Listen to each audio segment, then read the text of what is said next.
You're watching Death Mentor, an assassin's survival guide. Today we're talking about arrow farming.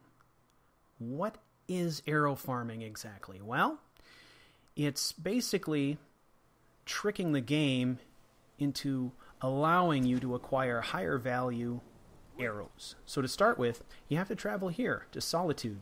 In Solitude, at Castle Dower, you're going to find a couple of guards practicing their archery skills in the courtyard. At this point, we're going to wait till nightfall. The key here is to wait until all the guards change shifts and these guards go to sleep. In preparation for doing this, if you do not have a high pickpocket skill, you're going to want to acquire either some enchanted items that will goose your pickpocket levels, or you're going to want to make or acquire some potions that will help you with pickpocketing. So now we've waited approximately to, I don't know, I think it was 11 hours. It should be about 1 or 2 o'clock in the morning at this point. I'm entering Castle Dower. At this point, I'm also equipping some invisibility potions. You're going to want to do that in case you miss a pickpocket check here. You can either go to invisibility and try to escape, but even in invisible mode, it's going to be very difficult to escape the guards if they catch you. So at this point, I'm going up to this guard. I'm pickpocketing all of his steel arrows, and then I'm going to place back into his inventory one of my higher value elven arrows. Now, you can do this with any kind of arrow you want. If you go through a Dwemer Ruin and acquire a Daedric arrow, you can use a Daedric arrow. You can use an ebony arrow. It doesn't matter. All you need is at least one arrow per guard to do this.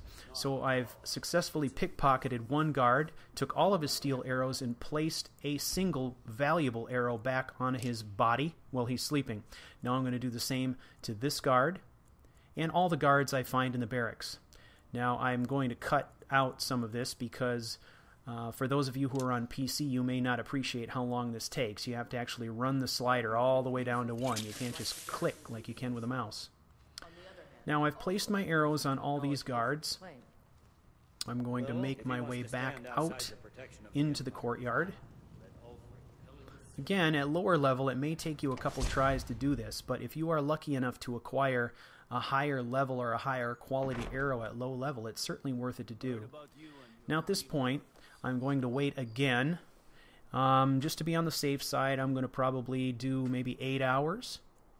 That'll take me out well into the morning, so I think they usually start their guard shift change around 8 a.m., 8:30, something like that. This will take me well into the morning, so I can expect to see them out here doing their thing again.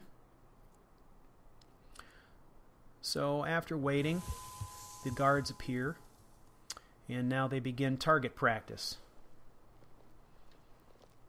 At this point, we can approach, and they do not seem to mind at all if we take their arrows out of the target. And as you can see, we now have elven arrows. They are shooting strictly elven arrows at the target. This is very convenient. It doesn't last forever. They'll go on like this, though, for several days, weeks. You can come back here in a week's time and find them still shooting the arrows that you've provided them. And even what you might want to do here is just give them time to shoot. They will fire many, many arrows into that target at a time. So go do some shopping and come back later. I hope you find this useful, and I look forward to catching you on the next Death Mentor. You've been watching Death Mentor, an assassin's survival guide. Please rate, like, and subscribe. It helps me a lot. And you can get updates on this series on the website at CouchWarrior.tv or follow on Twitter at CouchWarriorTV. Thank you.